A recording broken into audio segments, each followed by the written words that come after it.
सज्जन सिंह गांव का सबसे ताकतवर और पैसे वाला किसान था। उसके पास बहुत सारे खेत थे और वो गरीब किसानों से अपनी जमीन पर बहुत कम दामों में काम करवाता था। उसकी अभी तक शादी नहीं हुई थी और उसके परिवार में उसकी माँ, छोटा भाई और भाई की पत्नी थी। अरे सज्जन बेटा, मैं तुझसे कब से कह रही हूँ शादी कर ले, शादी कर ले। अरे तुझे भी अपना परिवार शुरू कर लेना चाहिए। अब तो तेरे छोटे भाई की भी शादी हो गई है। अरे माँ, अभी मुझे नहीं करनी है शादी। और वैसे भी मुझे कोई लड़की इतनी भाती भी नहीं है कि मैं उससे शादी करूं। अगर कोई ऐसी लड़की मिले तो कर लूंगा ना शादी। अब जाओ यहाँ से, मेरा समय बर्बाद मत करो। मुझे खेतों में निगरानी करने भी जाना है। अरे सुन सुन तो बेटा। सज्जन बिना अपनी माँ की बात सुने वहाँ से चला जाता है। खेत पर जाकर सज्जन गरीब किसानों को डराने धमकाने लगता है। अरे निकम्मो, जरा अच्छे से हाथ चलाओ। खाना नहीं खाया क्या? अगर इस साल भी फसल अच्छी नहीं हुई ना तो तुम्हारे घर बार बेचकर तुमसे अपने पैसे वसूल करूंगा। मालिक, हमें कुछ समझ नहीं आ रहा है। फसल तो पिछली बार भी बहुत अच्छी हुई थी, हमने खुद अपने हाथों से काटी थी, फिर कैसे फसल खराब हो गई? अच्छा, तो तेरा क्या मतलब है कि मैंने कुछ हेराफेरी की है? तू मुझ पर इल्जाम लगा रहा है? अरे नहीं नहीं मालिक, हम ऐसा नहीं कह रहे हैं। तू अभी के अभी मेरे खेत से निकल जा। मुझे तेरे जैसे लोगों को काम पर नहीं रखना है। अरे नहीं नहीं मालिक, ऐसा मत करिए। मैं तो गरीब किसान हूँ, मैं यहाँ से कहाँ जाऊँगा? उससे मुझे क्या? तूने मुझसे जबान लड़ाई है ना। फिर सज्जन वापस अपने घर चला जाता है।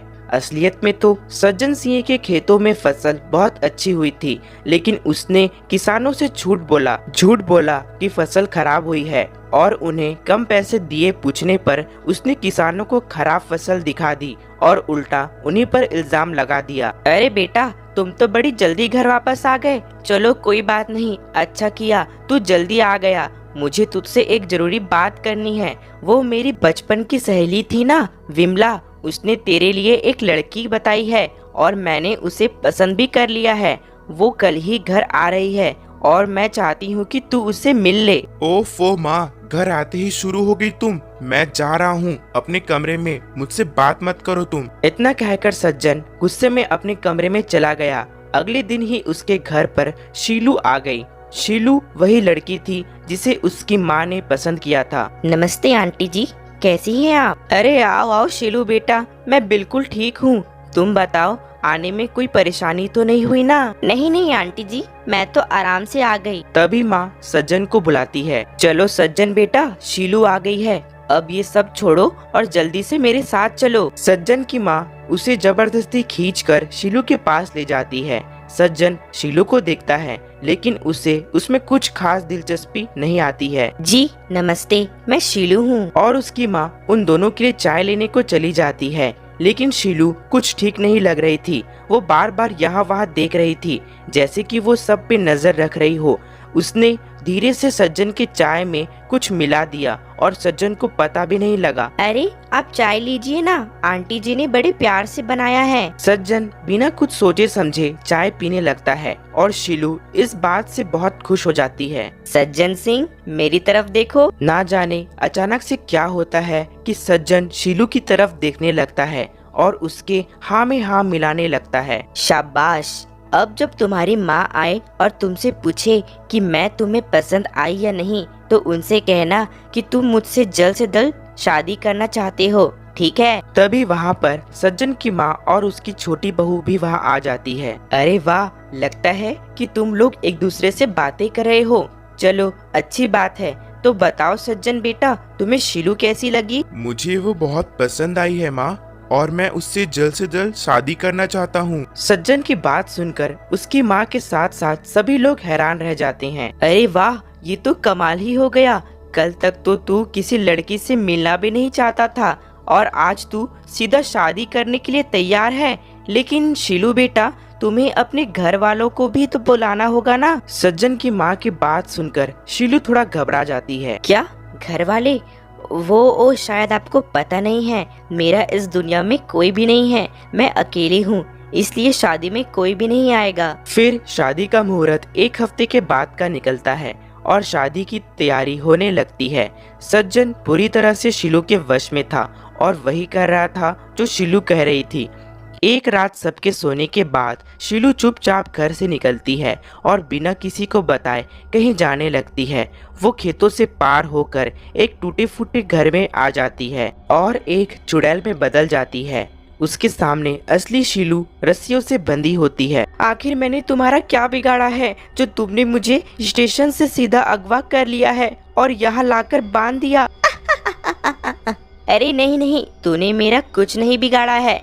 तेरी ही वजह से तो मैं अपना मकसद पूरा करने में कामयाब होने वाली हूँ। मकसद? कैसा मकसद? मैं तुझे क्यों बताऊं? इतना कहकर चुड़ैल फिर से भेष बदल लेती है और वापस चली जाती है। कुछ ही दिन में शादी था। एक दिन घर में सज्जन की माँ और शीलू के अलावा कोई भी नहीं था। तभी एक फोन कॉल आता है। सज्जन की माँ फोन उठाती है। जी, कौन बोल रहा है?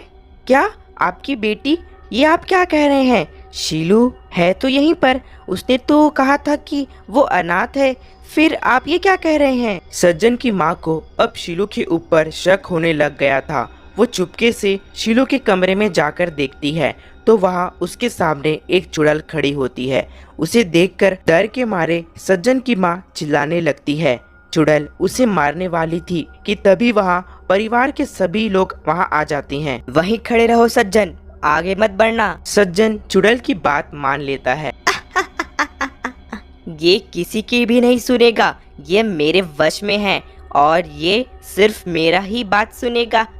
क्या तुमने मेरे बेटे को वश में क्यों किया है? कौन हो तुम? अब भी बताती हूँ, सुनो सज्जन, थप्पड़ मारो। रुक जाइए भैया, ऐसा मत करिए। करने दो, ये इसी के लायक है। इसकी वजह से मेरे बाबा ने अपनी जान दे दी। मेरे पिता सुनील इस सज्जन सिंह के खेत में किसानी करते थे। इसने जानबूझकर अच्छी फसल को खराब फसल में बदल दिया और किसानों में इल्जाम लगाया कि उनकी फसल में खराबी थी। जब उन्होंने इससे सवाल किया तो इसने उन्हें खेत से बाहर निकाल दिया। वो पहले से ही इतने कर्जे में थे और इसकी हरकत की वजह से परेशान हो गए। उन्होंने परेशान होकर खाने में जहर मिला दिया, जिसकी वजह से हम दोनों की जान चली गई। क्या?